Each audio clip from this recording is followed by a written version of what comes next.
Ai, tô querendo lembrar de uma coisa. Ai, minha memória acho que tá meio fraca depois de um certo tempo.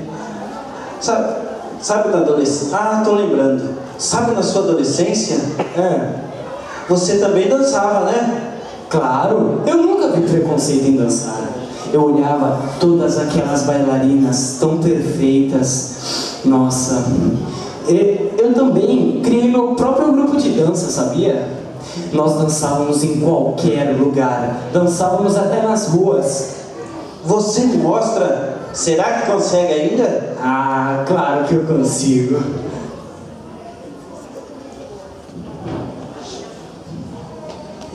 Okay, buddy.